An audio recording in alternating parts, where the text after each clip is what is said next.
तर चला मित्रांनो, आम्ही चाललो आमच्या ताईला नाही, म्हणजे हे आमच्या आईच्या लिकीला नाही.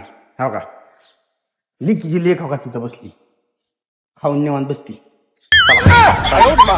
मी चाललो खंडवीच्या दिशेने. खंडवीत पोचलो तर तोपर्यंत ते समोरच इष्टीतून उतरून थांबले होते. तर त्यांना बोललो बसा, आणि बसून घरी चाललो.